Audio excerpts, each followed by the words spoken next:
Hi friends, আমি সৌম্যদীপ মাইতি। আপনারা সবাই দেখছেন আপনাদের প্রিয় Bangla YouTube channel Bangla all in one. কালকে আমি প্র্যাকটিস সেট নম্বর 1 এটা নিয়ে হাজির হয়েছিলাম। কালকে টপিক ছিল বাংলা সাহিত্যের ইতিহাস, প্রাচীন ও মধ্যযুগ, 60টি বাছাইকৃত কমনযোগ্য এমসিকিউ।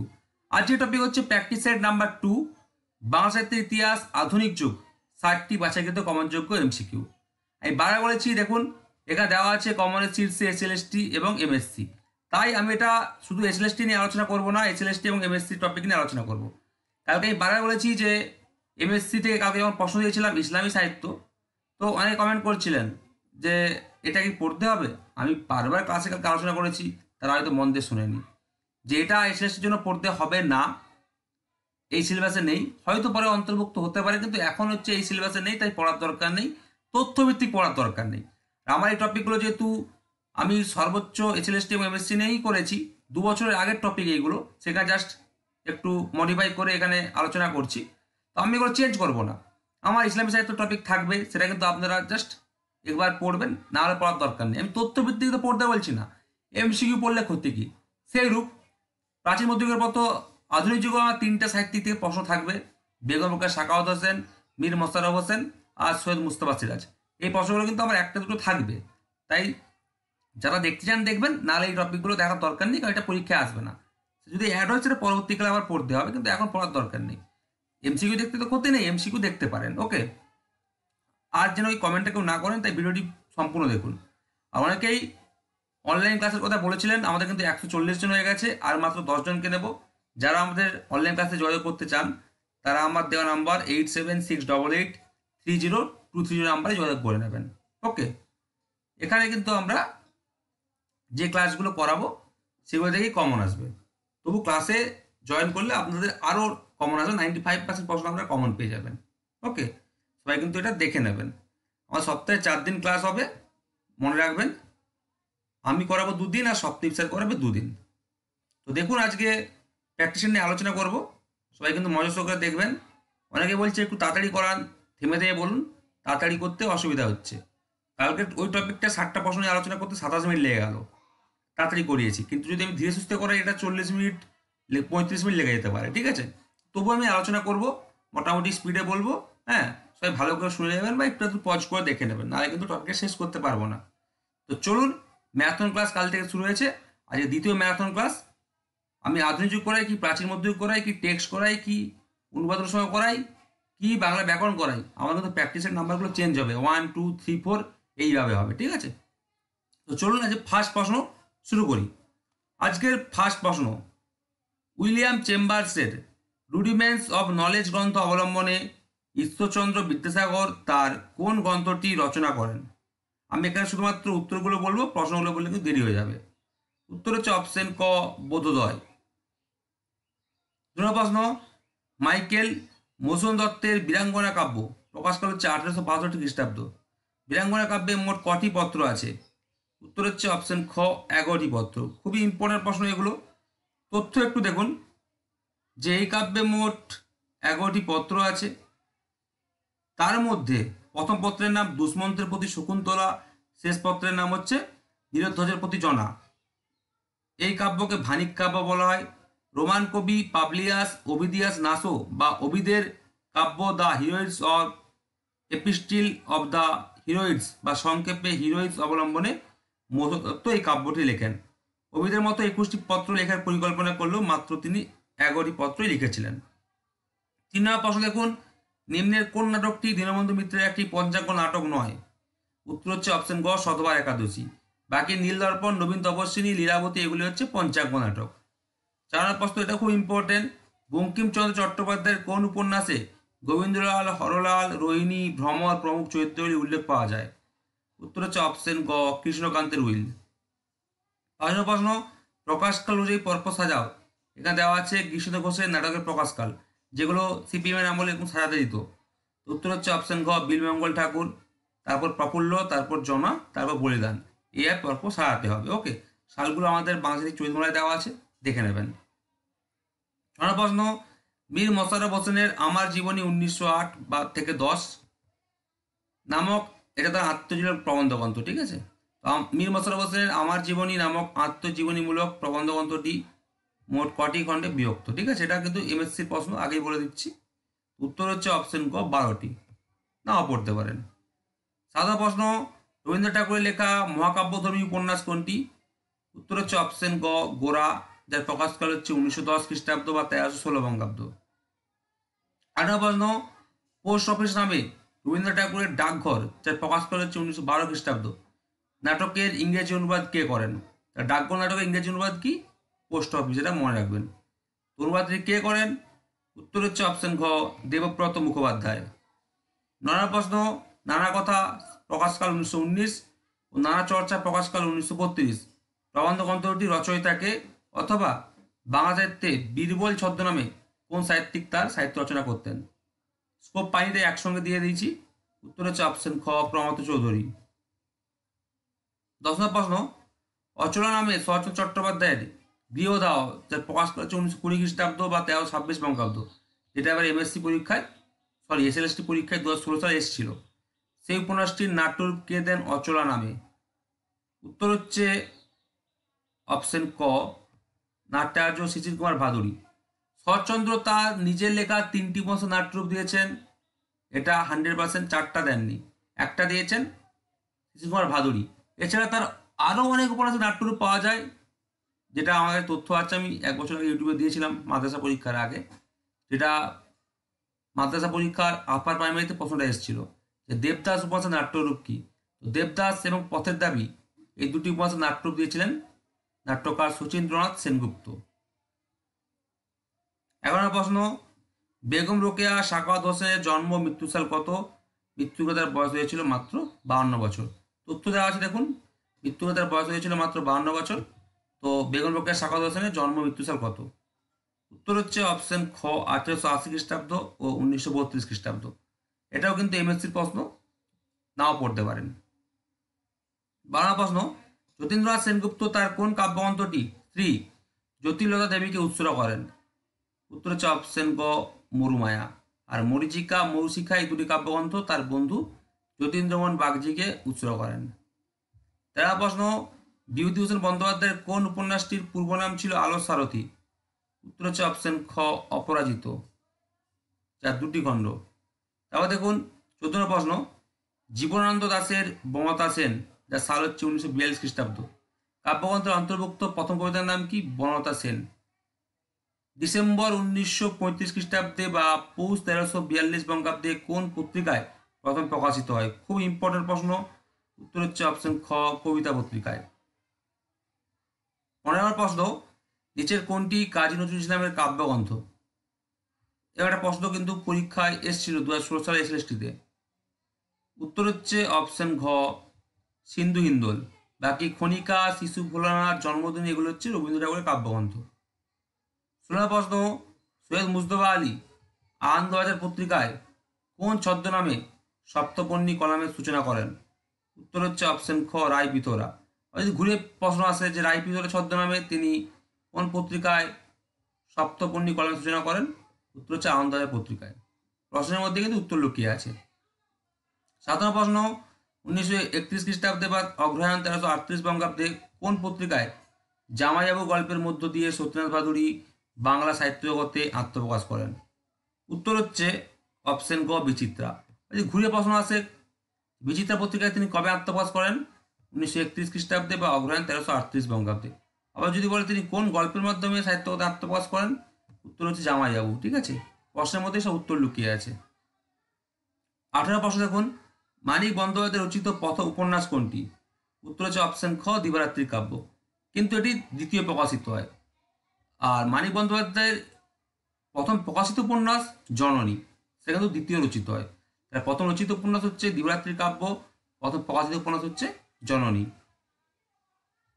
19 প্রশ্ন, মহাশ্বেতা দেবীর নকশাল আন্দোলন কেন্দ্রে রচিত উপন্যাসটির নাম কি? হাজার চুরাসি মা। এই উপন্যাসটির প্রকাশকাল কত? উত্তর হচ্ছে অপশন ক 1974 খ্রিস্টাব্দ বা 1381 বঙ্গাব্দ। পরীক্ষা যদি প্রশ্ন আসে মহাশ্বেতা দেবী নকশাল আন্দোলন কেন্দ্রকে বা নকশাল আন্দোলনকে কেন্দ্র করে রচিত একটি উপন্যাসের নাম বলুন। উত্তর হচ্ছে হাজার চুরাসির মা।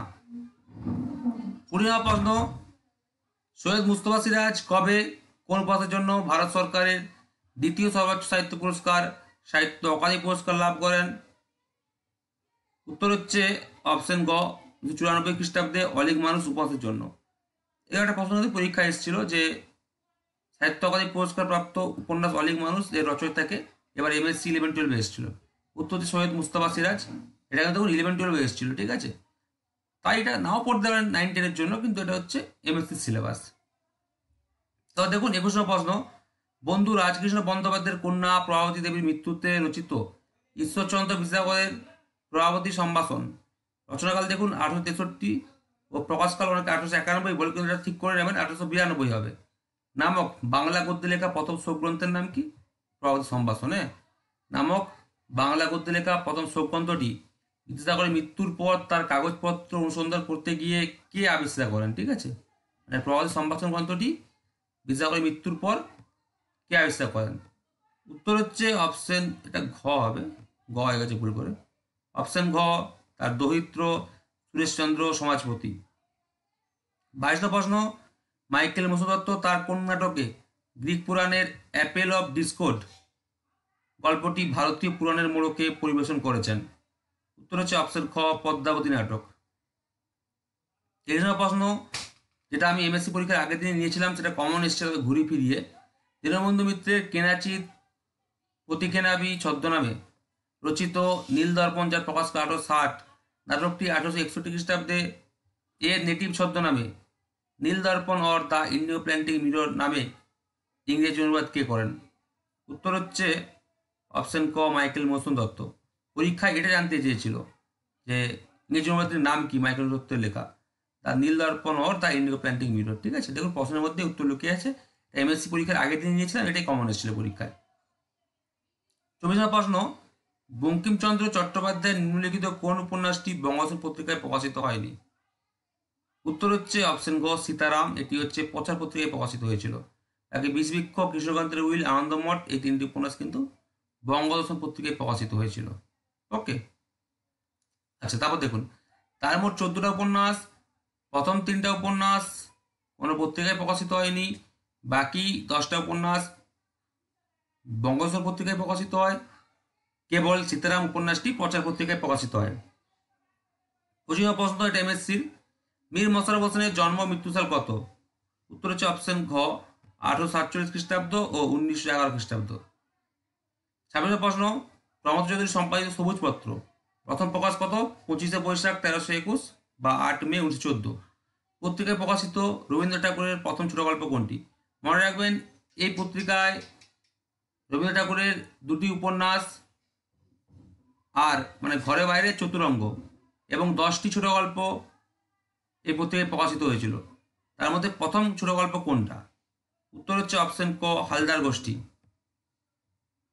57 প্রশ্ন, রবীন্দ্র ঠাকুরের কোন কাব্যগ্রন্থে জড়ত্ব নস্যাৎ করে গতিবাদের জয় ঘোষণা করা হয়েছে?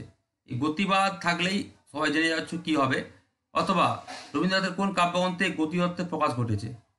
উত্তর হচ্ছে অপশন ক বলাকা। খুবই ইম্পর্টেন্ট প্রশ্ন। 58 প্রশ্ন, ধীরেন্দ্রলাল রায় তার শ্রেষ্ঠ ঐতিহাসিক নাটক শাহজাহান 1909 কাকে উৎসর্গ করেন?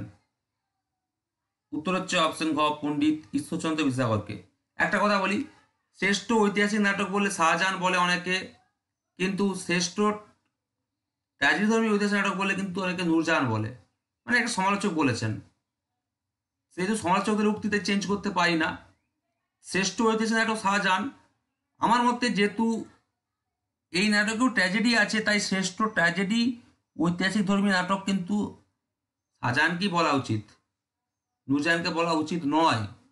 কিন্তু বর্তমান সমালোচক তারা শ্রেষ্ঠ ঐতিহাসিক ট্র্যাজেডি ধর্মী নাটক কিন্তু নূরজাহানকে বলছেন, শ্রেষ্ঠ ঐতিহাসিক নাটক হচ্ছে শাহজাহানকে বলছেন। আমার মতে শাহজাহান যেহেতু ট্র্যাজেডি আছে, তাই শাহজাহানকেও শ্রেষ্ঠ ঐতিহাসিক নাটকের পাশাপাশি শ্রেষ্ঠ ট্র্যাজেডি ধর্মী ঐতিহাসিক নাটক বলা উচিত। তো এটা সাল 1909 খ্রিস্টাব্দ বা 1316 বঙ্গাব্দ। এই তিনি পণ্ডিত ঈশ্বরচন্দ্র বিদ্যাসাগর মহাশয়কে উৎসর্গ করেন। 19 নম্বর দেখুন, এটাও MSc পরীক্ষার আগের দিন নিয়েছিলাম, এটা কমন এসছে। বাংলা ইয়েদের কবিতা আমি তো দেখিনি, এর কোন লাইনটি ব্যর্থ নয়, কোথাও ফাঁক নেই, এই জন্য ইস্পাতের ছুরি। বাংলা গদ্যে প্রথম চলিত ভাষাভিত্তিক প্রবর্তক প্রমথ চৌধুরী প্রথম প্রকাশিত কাব্যগ্রন্থ 150 সাল 1913 খ্রিস্টাব্দ। এর শরৎ জাতীয় কবিতা বা রচনাগুলিকে ইস্পাতের ছুরি বলে কে উল্লেখ করেছেন? উত্তর হচ্ছে অপশন ক, রবীন্দ্রনাথ ঠাকুর। পরীক্ষায় ছোট ছোট প্রশ্ন আসবে, আমি কিন্তু বড় বড় প্রশ্ন করাবো, এর মধ্যে অনেক উত্তর পেয়ে যাবেন। তাহলে প্রথম চলিত ভাষারীতির প্রবর্তককে প্রমথ চৌধুরী। তার প্রথম প্রকাশিত কাব্যগ্রন্থের নাম কি? সনেট পঞ্চাশত। এগুলো পেয়ে যাচ্ছেন। সালগত 1913 খ্রিস্টাব্দ।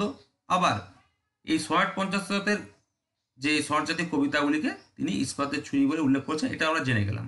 ঠিক আছে, তিনি কে? রবীন্দ্রনাথ ঠাকুর।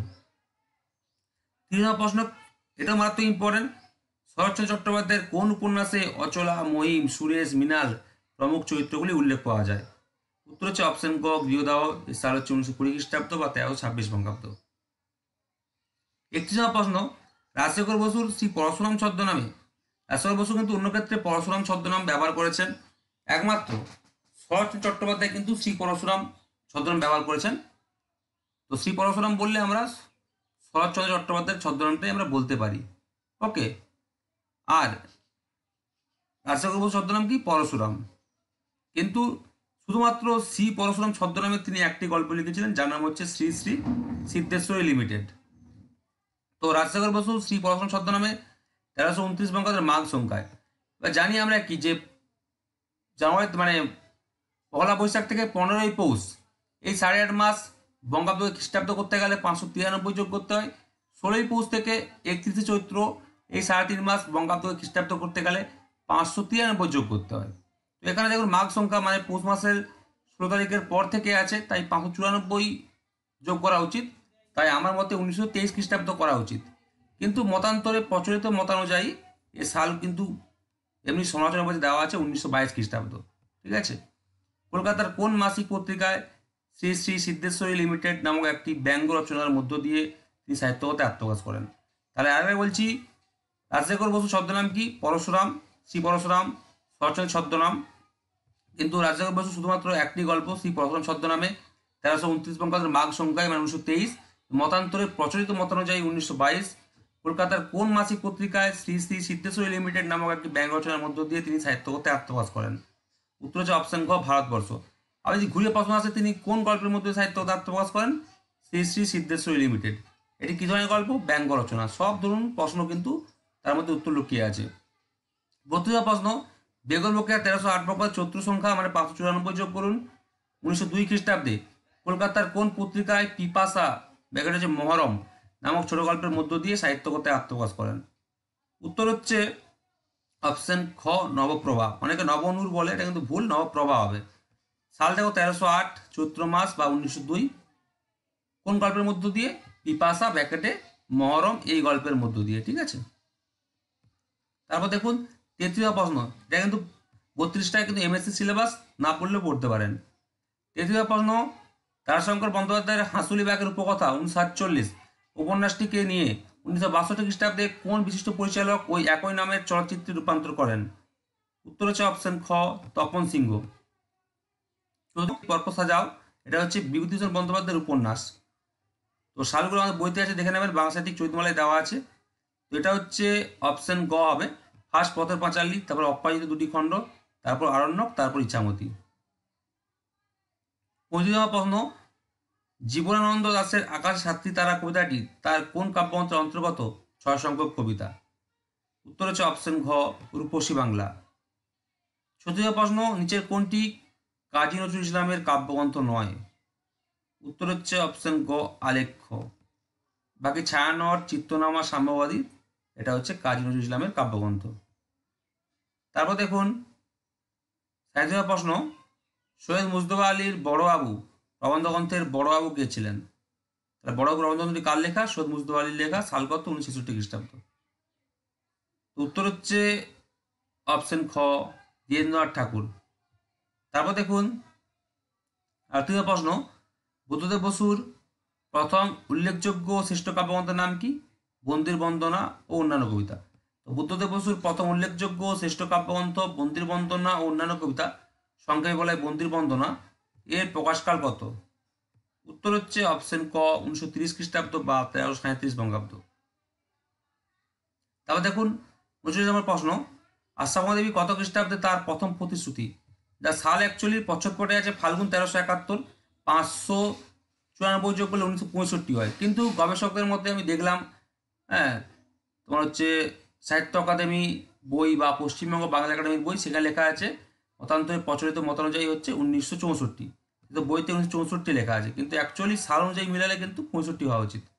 নামক সত্যবতী ট্রিলজির প্রথম উপন্যাস বা খণ্ডের জন্য তৃতীয় বাঙালি সাহিত্যিক এবং প্রথম মহিলা সাহিত্যিক হিসেবে ভারত সরকারের সর্বোচ্চ সাহিত্য পুরস্কার জ্ঞানপীঠ পুরস্কার লাভ করেন। উত্তর হচ্ছে অপশন ঘ 1976 খ্রিস্টাব্দে। ঘুরিয়ে আসতে পারে তিনি কোন উপাধির জন্য 1976 খ্রিস্টাব্দে জ্ঞানপীঠ পুরস্কার লাভ করেন? উত্তর হচ্ছে প্রথম প্রতিশ্রুতি। এটা তার ত্রয়ী উপন্যাসের প্রথম খণ্ড বা প্রথম উপন্যাস। বাকি শুভমলতা, বকুলকথা তার আরও দুটি ত্রয়ী উপন্যাস। এবার দেখুন তার ত্রয়ী উপন্যাসে কী বলে, সত্যবতী ট্রিলজি। সম্ভবত বাংলা সাহিত্যে প্রথম ট্রিলজি উপন্যাস রচনা করেছেন, সম্ভবত নয়, অবশ্যই হচ্ছে বঙ্কিমচন্দ্র চট্টোপাধ্যায়। আর আশাপূর্ণা দেবীর ট্রিলজি উপন্যাসকে শ্রেষ্ঠ ট্রিলজি উপন্যাস বলা হয়। ঠিক আছে, প্রথম জ্ঞানপীঠ পুরস্কার কে লাভ করেন বাঙালি হিসাবে? তারাশঙ্কর বন্দ্যোপাধ্যায়, ভারতের দ্বিতীয় সাহিত্যিক হিসাবে। আর পশ্চিমবঙ্গের প্রথম সাহিত্যিক হিসেবে তিনি জ্ঞানপীঠ পুরস্কার লাভ করেন, মানে তারাশঙ্কর বন্দ্যোপাধ্যায় 1966 খ্রিস্টাব্দে তার হচ্ছে গণদেবতা উপন্যাসের জন্য। চলে যাওয়া প্রশ্ন, 1962 খ্রিস্টাব্দে সৈয়দ মুস্তফা সিরাজের সোনায় প্রকাশিত প্রথম ছোট গল্পের নাম কি? ভালোবাসা ও ডাউন টেন। কোন পত্রিকায় প্রথম প্রকাশিত হয়? এটি হচ্ছে এই পত্রিকায় প্রকাশিত সিরাজের প্রথম ছোট গল্প। উত্তর দেখুন অপশন গ সাপ্তাহিক দেশ পত্রিকায়। 1962 খ্রিস্টাব্দে মনে রাখবেন। হ্যাঁ, তার প্রথম প্রকাশিত গল্পের নাম কি? কাঁচি, যেটা তার সোনায় প্রকাশিত হয়নি, তার ইবলিশ ছদ্মনামে প্রকাশিত হয়। এটা কোথায় প্রকাশিত হয়, কোন পত্রিকায়? বহরমপুরের সুপ্রভাত পত্রিকায়। আচ্ছা, এবার দেখুন এটা কিন্তু এমএসসি সিলেবাস, আপনারা নাও পড়তে পারেন। তাহলে দেখুন অ্যাকচুয়ালি প্রশ্ন, এটা অ্যাকচুয়ালি ঘুরিয়েও প্রশ্ন আছে, কিন্তু আমি উন্মাদনের সঙ্গে স্টাইলে প্রশ্নটা করেছি। উইলিয়াম শেক্সপিয়রের কোন নাটক অবলম্বনে ঈশ্বরচন্দ্র বিদ্যাসাগর ভ্রান্তিবিলাস সাল হচ্ছে 1869 এই গদ্যানুবাদটি রচনা করেন? ঠিক আছে, এটা সবার জানা উচিত, গুরুত্বপূর্ণ প্রশ্ন। উত্তর হচ্ছে অপশন গ দ্য কমেডি অফ এরর্স। আমি ঘুরিয়ে প্রশ্ন করতে পারতাম, সেটা পরে দেবো, যে দ্য কমেডি অফ এরর্স অবলম্বনে ঈশ্বরচন্দ্র বিদ্যাসাগর তার কোন গ্রন্থটি রচনা করেন? উত্তর হচ্ছে ভ্রান্তিবিলাস। এটা হচ্ছে অনুবাদ অনুষঙ্গ স্টাইলে দিয়েছে। ঠিক আছে, বেশ প্রশ্ন, মাইকেল সত্যের মেঘনাবাদ কাব্য এর সাল কত? 1861। খুব ইম্পর্ট্যান্ট। তো মেঘনাবাদ কাব্যটি কটি স্বর্গে বিভক্ত? উত্তর হচ্ছে অপশন খ 9টি। প্রথম স্বর্গের নাম কি? অভিষেক। আর শেষ স্বর্গের নাম কি, মানে নবম স্বর্গের নাম কি? সংস্ক্রিয়া। ঠিক আছে, এগুলো মনে রাখবেন। তা দেখুন 43 নম্বর প্রশ্ন, দীনবন্ধু মিত্রের নীল দর্পণ সাল হচ্ছে 1860 খ্রিস্টাব্দ। নাটকটিকে স্টোর, আঙ্কেলস, টমস, কেবিনের সঙ্গে কে তুলনা করেছেন? খুবই ইম্পর্টেন্ট প্রশ্ন। উত্তর হচ্ছে অপশন ক সাহিত্য সম্রাট বঙ্কিমচন্দ্র চট্টোপাধ্যায়। 44 নম্বর প্রশ্ন, বিহারী চক্রবর্তীর কোন কাব্যগ্রন্থটিকে সারদা মঙ্গল সাল হচ্ছে 1879 কাব্যগ্রন্থের পরিশিষ্ট হিসেবে গ্রহণ করা যেতে পারে? উত্তর হচ্ছে অপশন ঘ সাধের আসন। তার শ্রেষ্ঠ কাব্য কোনটি? সারদা মঙ্গল সাল হচ্ছে 1879, সাধের আসনের সাল হচ্ছে 10 বছর পর 1889। 45 প্রশ্ন, বাংলা সাহিত্যের প্রথম মনস্তাত্ত্বিক উপন্যাস কোনটি? উত্তর হচ্ছে অপশন ক বিষবৃক্ষ, সাল হচ্ছে 1873। এবার একটা কথা বলি, অনেকে এটা ভুল বলে, অনেকে রজনী বলে, ডক্টর পার্থ চট্টোপাধ্যায় রজনী বলেছেন, কিন্তু একটা ব্যাপার শুনুন, অনেকে বলেন যে রজনীতে ফার্স্ট, তারপর হচ্ছে রজনী হচ্ছে প্রথম, বিষবৃক্ষ সার্থক। ভুলভাল কমেন্ট করছেন, কোনো ফেসবুক ফলো করবেন না। প্রথম হচ্ছে মনস্তাত্ত্বিক উপন্যাস হচ্ছে বিষবৃক্ষ, রজনীতেও কিন্তু মনস্তত্ত্বের লক্ষণ দেখা গিয়েছে, কিন্তু যখন আপনি মেলাবেন তখন কিন্তু বুঝতে পারবেন যে রজনীটা কিন্তু বিষবৃক্ষের পরে প্রকাশিত হয়েছে।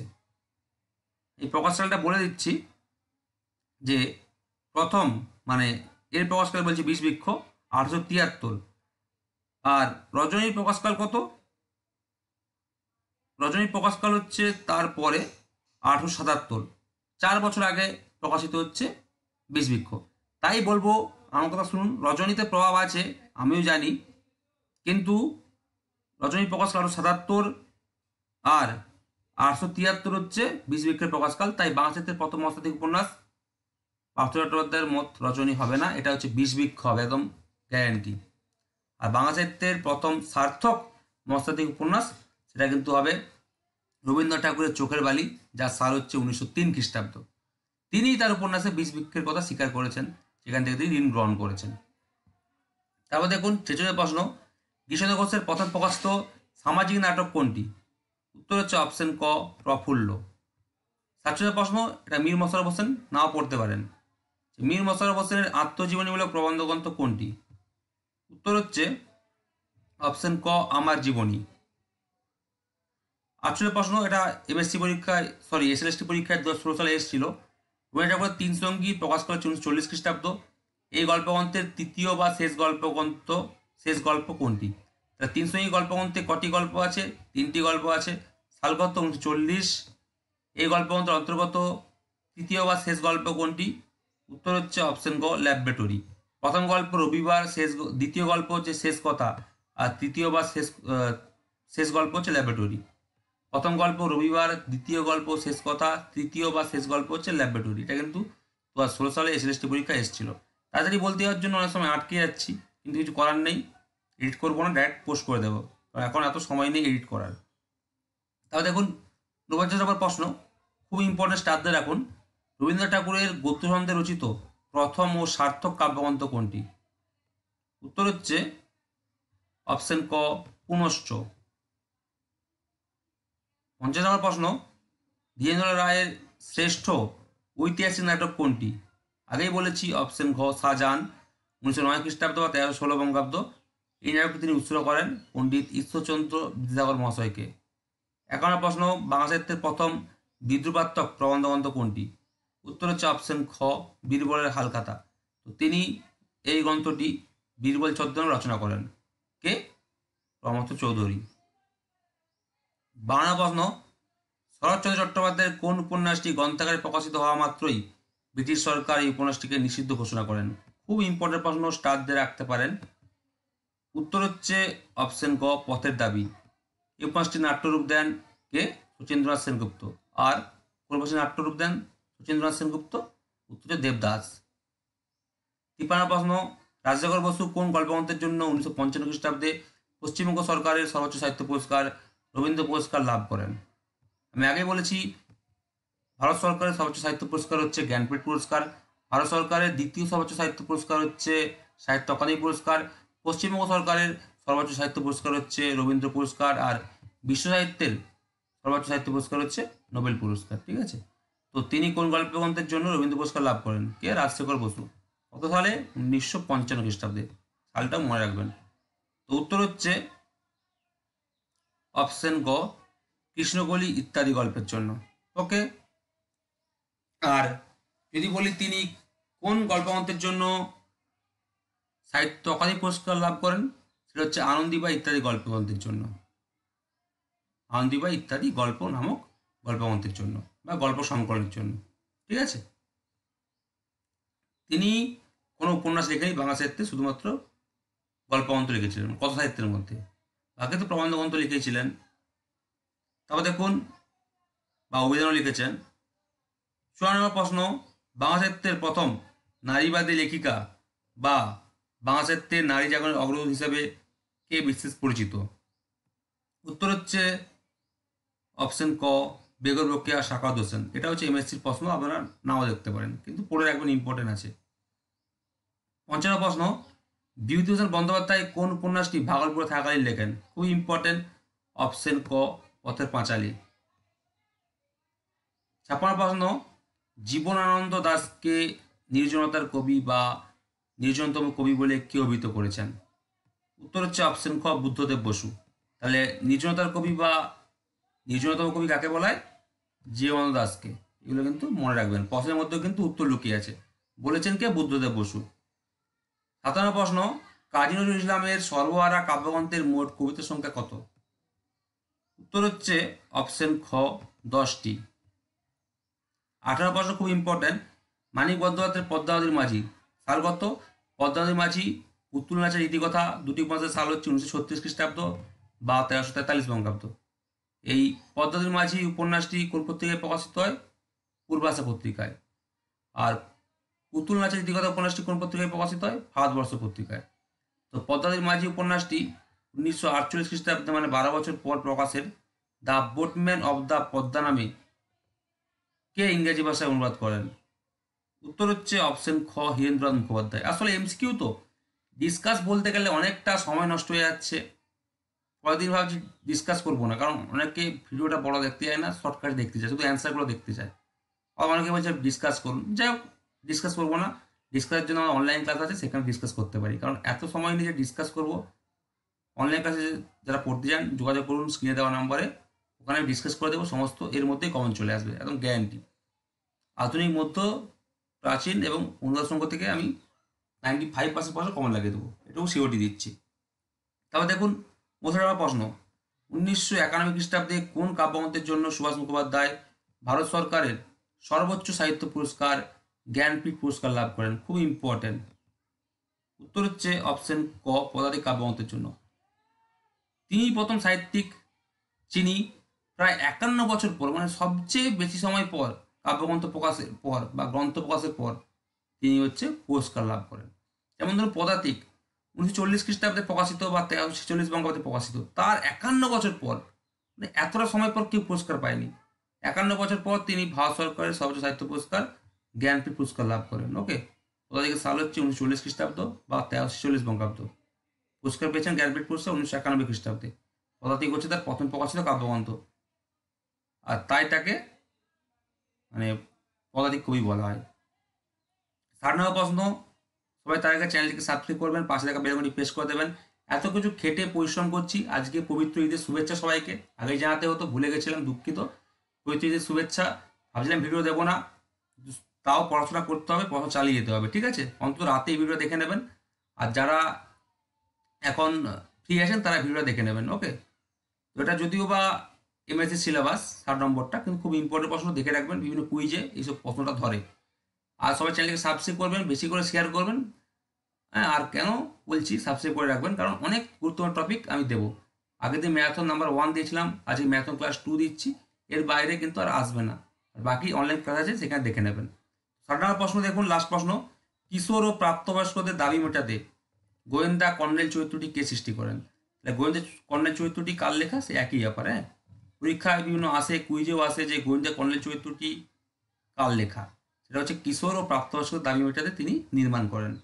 উত্তর হচ্ছে অপশন ঘ সৈয়দ মুস্তফা সিরাজ। এটা এমএসসি সিলেবাস, কিন্তু খুবই ইম্পর্টেন্ট প্রশ্ন, তাই দেখে রাখবেন, এমন কিছু ক্ষতি নেই, ঠিক আছে? এটা কিন্তু এসএসসি সিলেবাস নয়। তো সবাই 60টি প্রশ্ন দেখে নেবেন, কেমন লাগবে জানাবেন। আর আমি একটা কথা বলছিলাম যে ধীরে ধীরে বলবো, ধীরে ধীরে বলেছি, হয়তো একটু ফাস্ট বলেছি, কিন্তু মোটামুটি ধীরে ধীরে বলেছি, তাই তো 30 মিনিট পেরিয়ে যাবে।